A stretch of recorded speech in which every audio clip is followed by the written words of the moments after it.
उसी स्थान पर चलते हैं, नैमिषारण्य की पावन धरती, जहां पर 88,000 ऋषि मुनि बैठे हुए हैं बट वृक्ष की छांव में।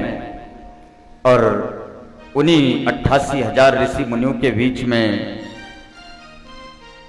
एक परम पवित्र विद्वान व्यास जी के शिष्य रोमहर्षण के पुत्र सूत जी महाराज जी उन 88,000 ऋषि मुनियों को कथा श्रवण करा रहे हैं।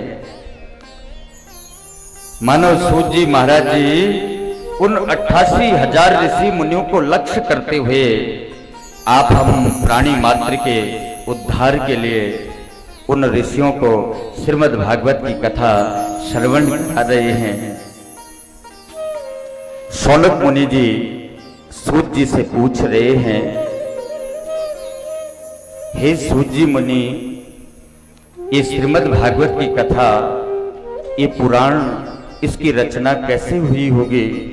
पूछ रहे हैं।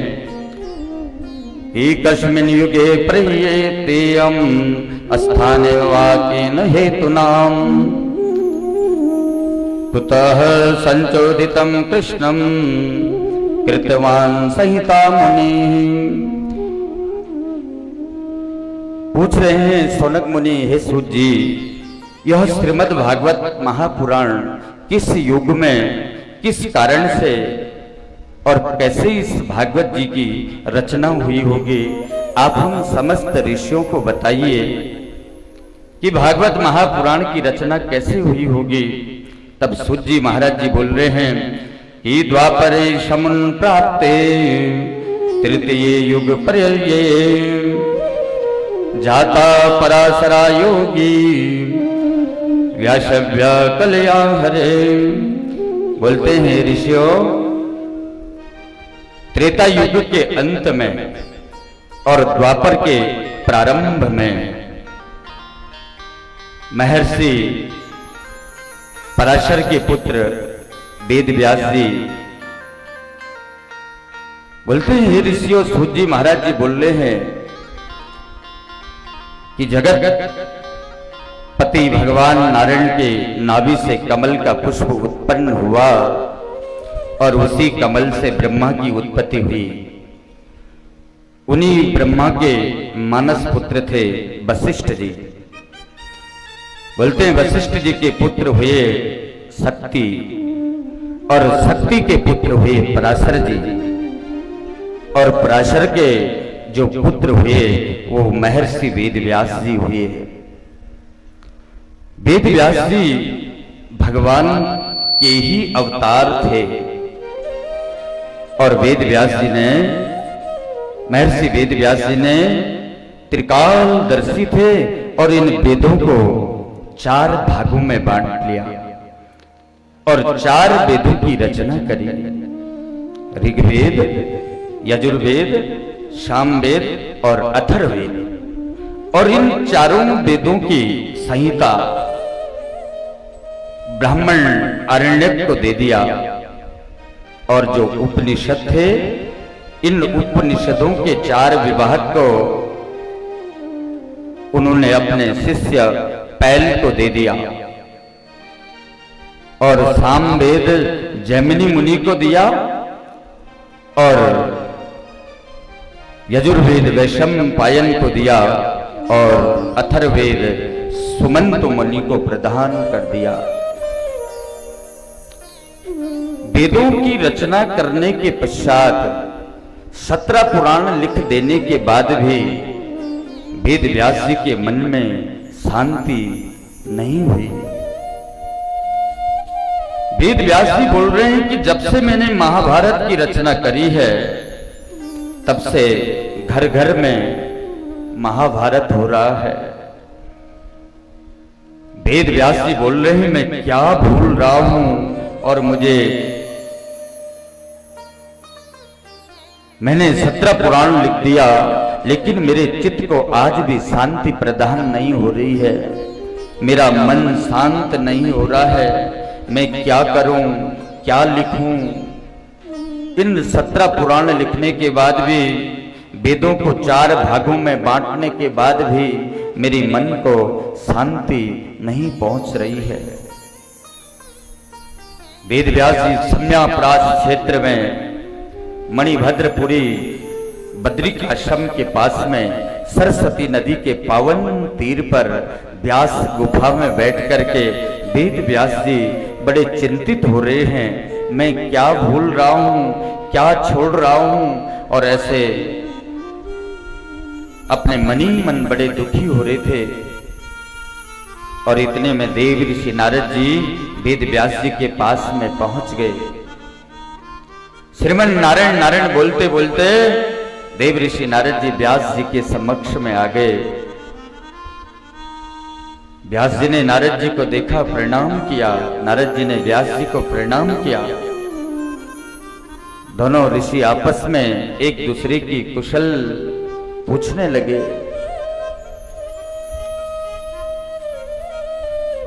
देव ऋषि नारद जी बोलते ही, व्यास जी तुम उदास क्यों हो? व्यास जी बोलते ही, नारद जी मैंने 17 पुराणों की रचना कर दी, लेकिन मेरे चित्त को अभी भी शांति नहीं पहुंची। मेरी अशांति का जो कारण है वो तो हे नारद जी मैं भी नहीं जानता कि मेरा मन ये अशांत क्यों है। देव ऋषि नारद जी बोलते हैं, हे व्यास जी मैं बोलूं आपका मन अशांत क्यों है? आपने 17 पुराण लिख दिए। जिस प्रकार से आपने 17 पुराणों में धर्मार्थ पुरुषार्थ, जिस प्रकार से आपने 17 पुराणों में इनका लेखन किया, लेकिन आपने भगवान की महिमा का, भगवान की लीला का और भगवान के नामों का वर्णन अभी भी किसी पुराण में विधिवत नहीं किया। जब तक आप भगवान नामों का, भगवान की लीलाओं का वर्णन नहीं करेंगे, जब तक आप 18वां पुराण श्रीमद् भागवत महापुराण नहीं लिखेंगे, तब तक हे व्यास जी आपका मन शांत नहीं हो सकता। व्यास जी बोल रहे, मैंने तो 17 पुराण लिख दिए देव ऋषि नारद जी, वेदों को 4 भागों में बांट लिया। अब तो मेरी अवस्था भी वृद्ध अवस्था हो रही है। क्या मैं हमेशा इन पुराणों को ही लिखता रहूंगा? नारद जी बोल रहे हैं, जब तक आपने भगवान के नामों की महिमा, भगवान के नामों का गुणगान 18वें पुराण श्रीमद् भागवत में नहीं किया, तब तक हे व्यास आपका मन कभी शांत नहीं हो सकता।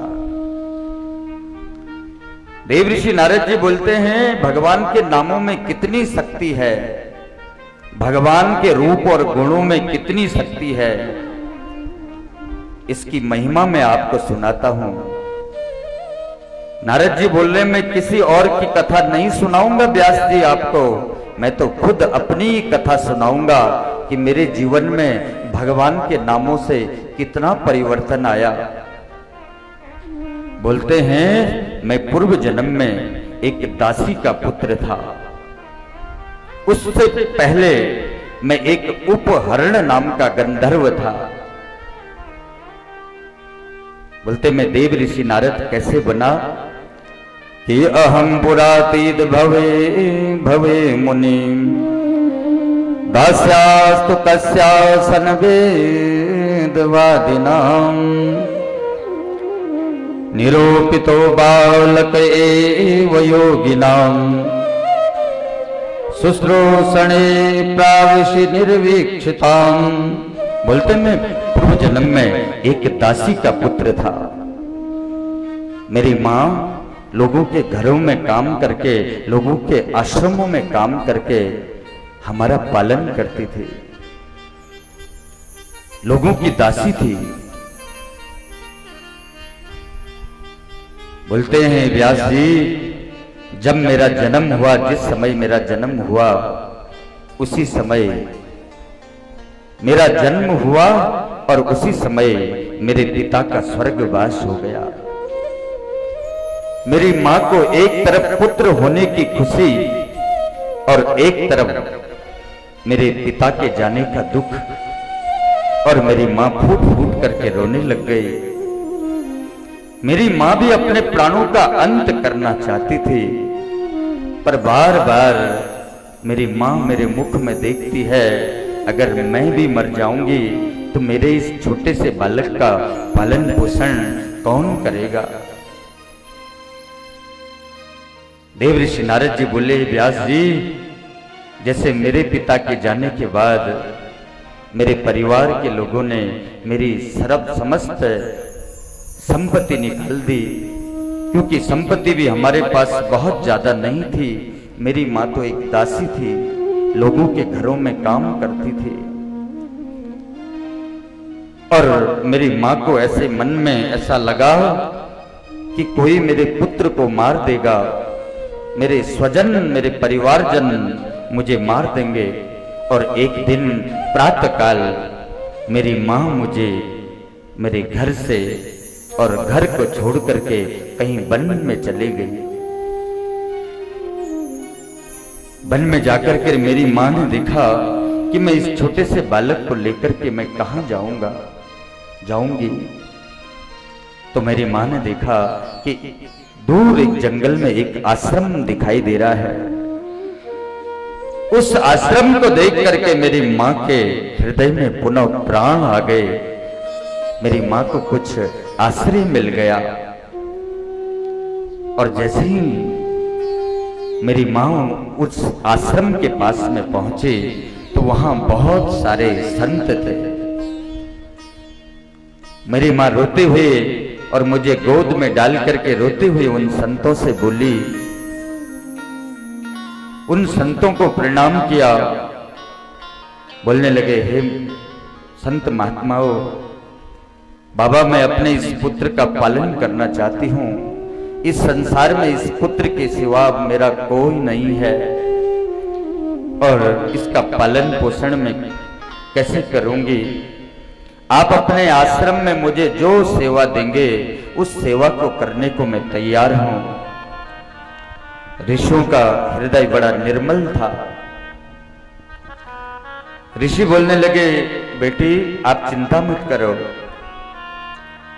हमारे यहाँ जो हमारी ऋषि पत्नियां हैं, तुम उन ऋषि पत्नियों के पास में जाओ, और हमारी पत्नी जो तुमको जो सेवा देगी तुम उस सेवा को करना, और यहीं पर रह करके अपने इस छोटे से बालक का लालन पालन करना।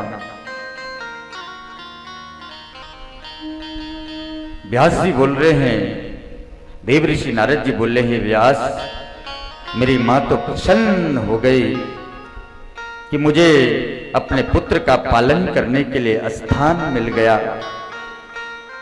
जब मेरी मां उन संतों के, उन ऋषि पत्नियों के पास में पहुंची तो ऋषि पत्नियों ने मेरी मां को गौ सेवा दे दी कि तुम गायों की सेवा करो। मेरी मां रोज उन ऋषियों की गाय की सेवा करती थी। उन ऋषि पत्नियां जो आज्ञा करती थी, मेरी मां उन आज्ञाओं का पालन करती थी। बहुत सारे ऋषि चातुर्मास कर रहे थे, और मैं उन ऋषियों के साथ में जब मैंने देखा ऋषि लोग भजन कर रहे हैं और मैं भी बड़ा होता जा रहा हूं, जब मैं थोड़ा बड़ा हो गया तो उन ऋषियों ने मुझे मेरा नाम रामदास रख दिया। अब तो वो ऋषि मुझे बोलते, रामदास बेटा आओ, बेटा जाओ हमारे लिए जल लाओ, जाओ हमारी ये माला उठा के लाओ। और मैं संतों का छोटा छोटा काम कर देता था, और जब संत भजन करने लग जाते थे तो मैं भी उनके साथ में भजन करता। भगवान के उस भजन को सुन करके, उन संतों के मुख से भगवान की कथाओं को सुन करके नारद जी बोल रहे हैं कि मेरे हृदय में मुझे ऐसा लगा कि भगवान ने भक्ति ने प्रवेश कर दिया, और मैं भी उन संतों के साथ में रोज जब संत भजन करते तब मैं भी उनके साथ में भजन करता। जब मुझे भूख लगती तो उन संतों की जूठी पत्तल से उनके भोजन कर देने के बाद उनकी थाली में जो जूठन, जो शीत प्रसादी बचती थी, नारद जी बोल रहे हैं, व्यास जी मैं उसी से अपना पेट भरता था, क्योंकि मैं दासी का पुत्र था और संतों से पहले मुझे कोई भोजन देने वाला नहीं था। इसलिए उन संतों ने जो जूठा छोड़ा रहता था, उस शीत प्रसादी को खा करके मैं संतों की पत्तल उठाता था और उसमें जो जूठन बची रहती थी उसी को खा करके अपना पेट भरता था। मेरी मां को ऋषि पत्नियां कुछ भी देती थी खाने के लिए, तो मेरी मां जो भी ऋषि पत्नियों ने दिया आधा भाग मुझे रखती थी और स्वयं वो कभी नहीं खाती थी, बहुत भोली थी। एक दिन जब मेरी उम्र 5 साल की हो गई, मैंने एक दिन अपनी मां को बोल दिया कि मां, जिस दिन ये संत लोग इस आश्रम से चातुर्मास करके दूसरे आश्रम तीर्थ व्रतों के लिए चले जाएंगे, तो उस दिन मैं भी इन ऋषियों के साथ में चले जाऊंगा। नारद जी बोल रहे, व्यास जी मेरी मां फूट फूट करके रोई, बोलती है, हे रामदास, हे छोटा नारद, तेरे सिवा इस दुनिया में मेरा कौन है? तू ही तो मेरी बुढ़ापा का सहारा है। बेटा तुम इन संतों के साथ में मत जाना, अगर तुम चले जाओगे तो मेरे भी प्राणांत हो जाएंगे। बेटा मैं तुम्हारे बिना नहीं रह पाऊंगी। उसके बाद तो रोज मेरी माँ गौ सेवा करती है और छुपके छुपके मुझे देखने लग जाती है, कहीं मेरा रामदास, कहीं मेरा बेटा किसी संत के साथ में न चले जाए। अब तो उसके मन में बार बार एक ही चीज रहती है कि मेरा रामदास किसी के साथ चले जाएगा, किसी संत के साथ चले जाएगा। देव ऋषि नारद जी बोले, व्यास जी एक दिन वो संत अपने चातुर्मास को करके जाने लगे,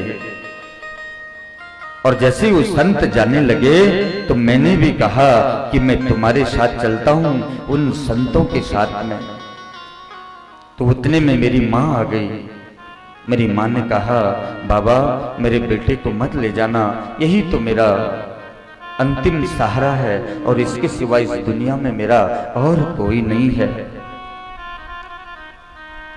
संत लोग नारद जी बोल रहे हैं, मेरे मुंह में देख रहे हैं, मैं बोल रहा हूं कि मुझे ले जाओ और मेरी मां बोल रही है कि मेरे बेटे को मत ले जाना।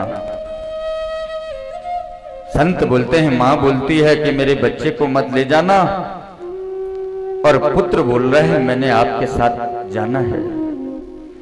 जब मैं रोने लगा तो संतों ने मुझे बहुत समझाया कि बेटा तुम अपनी मां की सेवा करो। मैं रोया कि मैंने कहा मुझे तुम्हारी बहुत याद आएगी। हे संत महात्माओं, मैं रोज आपके साथ में भजन करता था। तो संत महात्माओं ने कहा, बेटा तुमको जब मेरी याद आएगी, हम संतों की, हम ऋषियों की याद आएगी, तुम अभी अपनी मां की सेवा करो, और हम तुमको, जब तुमको हमारी याद आएगी, हम तुमको एक मंत्र देते हैं और तुम उस मंत्र का जाप करते रहना। और संतों ने देव ऋषि नारद जी को एक मंत्र दे दिया कि नमो भगवते तुभ्यं वासुदेवाय धीमहि प्रद्युम्ना अनिरुद्धाय नमो संकर्षणाय च। यह वासुदेव गायत्री मंत्र है। संतों ने कहा, नारद जब तुमको हमारी याद आएगी तुम इस मंत्र का जाप करते रहना, और इस मंत्र को जपते रहोगे तो तुमको हमारी याद नहीं आएगी। और संत लोगों ने देव ऋषि नारद जी को समझाया और संत लोग वहां से चले गए। और संतों ने देव ऋषि नारद जी की माता को, उस रामदास की मां को एक गाय दे दी कि तुम इस गाय का पालन करो और इसी से अपने बेटे का और अपना रोजगार कर लेना। और संत लोग चले गए। नारद जी बोले, व्यास जी मैं बहुत रोया जब वो संत लोग गए, और मेरे मन में उस दिन एक बात आई कि अगर आज मेरी मां नहीं होती तो मैं भी इन संतों के साथ में चले जाता। नारद जी बोले, व्यास जी उसी रात को मेरी मां गो दोहन के लिए गई, गाय को दोहने के लिए गई, और उसी रात को मेरी मां को एक सर्प ने डस लिया और मेरी मां का भी प्राणांत हो गया। जब मैं अपनी माता के पास में पहुंचा तो देखा मैंने कि मेरी मां में उस समय 5 वर्ष का था, और उस जंगल में दूर दूर तक मेरा कोई नहीं था। और जैसे ही मैंने उस मां के शरीर को देखा, उस मृत शरीर को देखा, मैं फूट फूट के रोने लग गया। और जितना मुझे आता था उन जंगल की उन छोटी छोटी लकड़ियों को एकत्रित करके मैंने अपनी मां का उस पंच भौतिक शरीर का दाह संस्कार करा दिया। जब मां का शरीर राख हो गया तो मैं फूट फूट करके रोने लग गया। अब मैं कहां जाऊं, मुझे बहुत जोर की भूख लगी थी और इस दुनिया में मेरा कोई नहीं है, और कौन मुझे आज अगर मेरी मां जीवित होती तो मुझे भोजन कराती। मैंने देखा मैं कहां जाऊं, इस भरे घने जंगल में दूर दूर तक कुछ दिखाई नहीं दे रहा है। और नारद जी बोले, व्यास जी मेरी उम्र उस समय मात्र 5 वर्ष की थी। बहुत देर तक मैं विचार करने लगा, कहां जाऊं, किस दिशा को जाऊं। जब बहुत देर हो गई मां के उस शरीर उस रात को देख करके, अब मैंने कहा अब मैं किस दिशा को जाऊं, कहां जाऊं, इस दुनिया में मेरा कोई नहीं है। और मैं तो उत्तर दिशा की तरफ को चलने लग गया। कि अनुग्रही मन्यमान प्रतिष्ठम दिशमोत्तरम। बोलने लगे, मैंने तो ऐसा सोचा, नारद जी बोले, व्यास जी कि भगवान की ही कोई कृपा है या अनुग्रह है, क्या हुआ ये ईश्वर जाने। और मैं तो उत्तर दिशा की तरफ चलने लग गया। चलता रहा, एक घनघोर जंगल में पहुंच गया।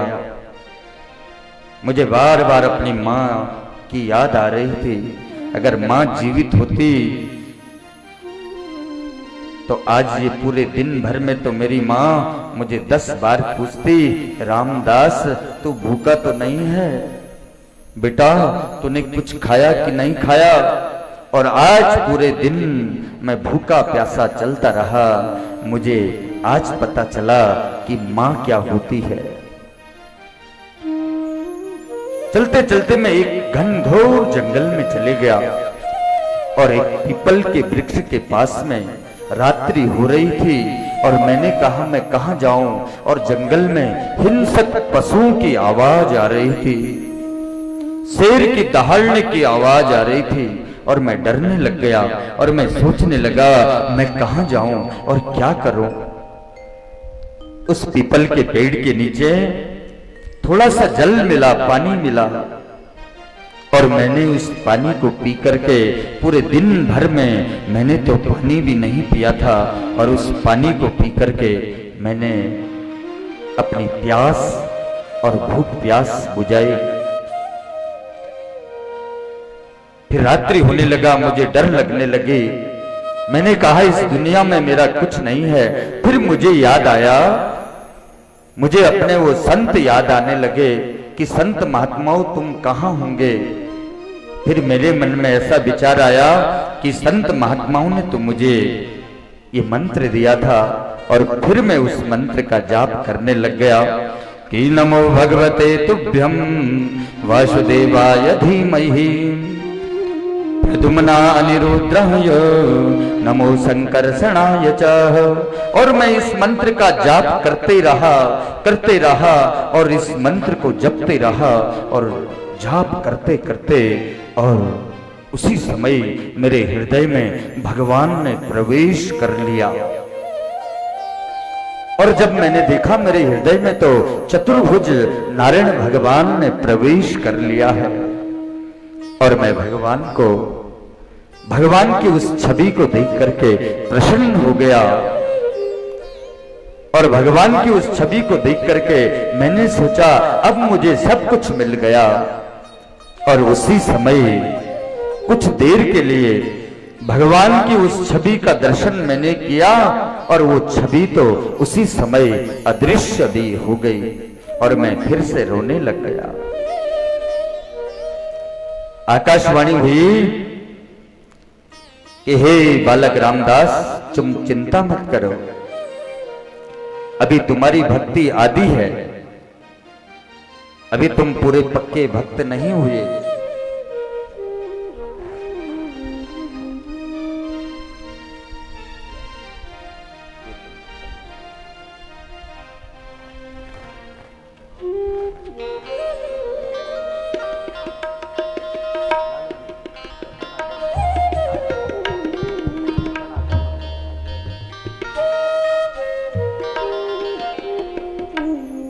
हमारे कुल पुरोहित जी की धर्मपत्नी भी आई है।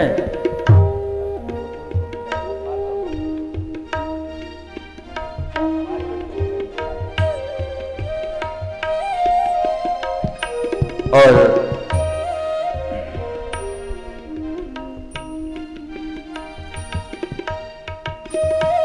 उसी समय ये रामदास बोल रहा है कि आकाशवाणी हुई, बोलते हैं रामदास तुम रो मत, अभी तुम्हारी भक्ति पूरी पक्की नहीं है और तुम इस मंत्र का जाप करते रहो और एक दिन तुम इस शरीर को छोड़ेंगे और फिर तुम मेरे लोक के लिए मेरे हृदय में समा जाएंगे। और ऐसी आकाशवाणी हुई। और उसके बाद वो आकाशवाणी के पश्चात मुझे कुछ भी सुनाई नहीं दिया। देव ऋषि नारद जी बोले व्यास जी बस मैं इस मंत्र का जाप करते रहा और काल की प्रतीक्षा करता रहा कि किस दिन काल आएगा और किस दिन मेरी मृत्यु होगी और किस दिन मुझे ये मेरा शरीर छूटेगा और किस दिन मुझे मेरी आत्मा को मैं परमात्मा में विलीन हो जाऊंगा। और काल की प्रतीक्षा करते करते मैं घनघोर उन जंगलों में ही भटकता रहा और एक दिन भयानक एक बिजली सी चमकी और उसी में मेरा भी प्राणांत हो गया और मुझे भी मृत्यु आ गई और मेरी जो आत्मा थी ये भगवान में समा गई। ब्रह्मा आदि देवताओं के साथ में जब युग का परिवर्तन हो रहा था, काल का परिवर्तन हो रहा था, तो मैंने भी ब्रह्मा आदि ऋषियों के साथ में भगवान के हृदय में मेरा भी समावेश हो गया। और जब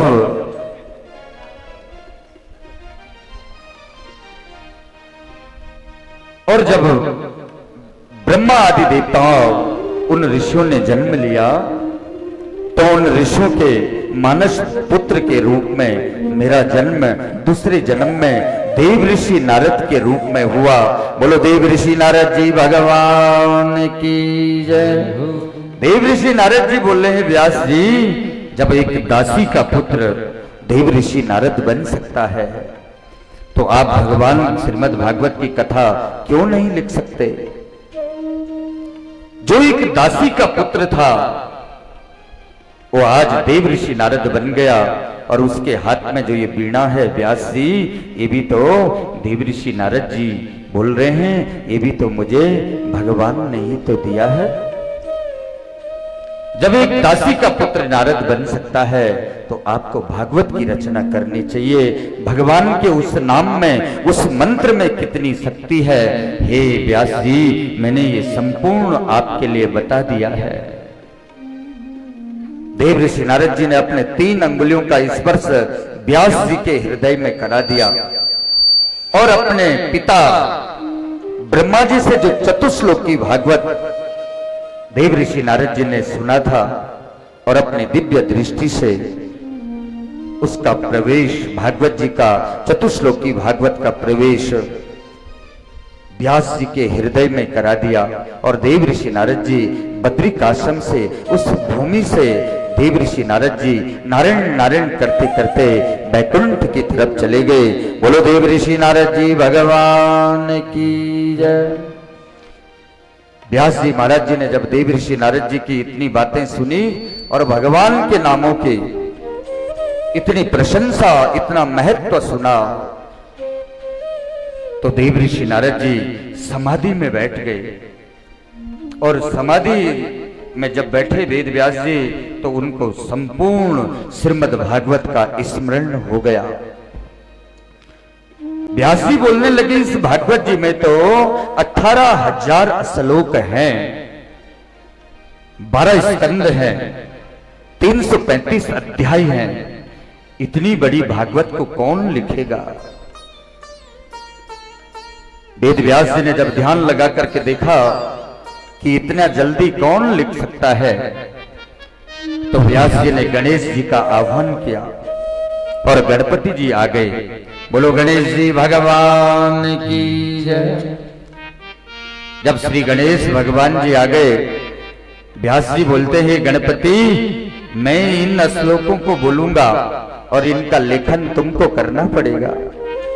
पर गणपति जी ने कहा कि यावत तिष्ठति न लेखनी, मैं एक शर्त पे लिखूंगा कि मेरी लेखनी रुकनी नहीं चाहिए। व्यास जी बोलते हैं कि जिस श्लोक को मैं बोलूंगा इसका अर्थ भी गणपति जी आपको ही लिखना पड़ेगा। तो आज भी प्रमाण है, बद्रिकाश्रम में आप जाओ, व्यास जी की गुफा से व्यास जी बोलते थे और गणपति की गुफा में बैठ करके, गणेश गुफा में बैठ करके गणेश जी श्रीमद् भागवत को लिखते थे। आज भी ये प्रमाण मिलता है। वेद व्यास जी बोलते रहे, गणपति जी लिखते रहे, और व्यास जी ने भगवान के इस पतित पावन वेद, उपनिषद, शास्त्र और 18 पुराणों में जो श्रेष्ठ है, ऐसे श्रीमद् भागवत पुराण की रचना कर दी। जब ऐसे ही पवित्र पुराण की रचना कर दी श्रीमद् भागवत की, व्यास जी ने जब उस पुराण को देखा, प्रसन्न हो गए। बोलते मैं इस पुराण को किसको दूं? कौन इस महान पुराण को बोलेगा? कौन इस महान पुराण को जन जन तक पहुंचाएगा? और व्यास जी ने देखा कि इस पुराण का असली अधिकारी कौन है,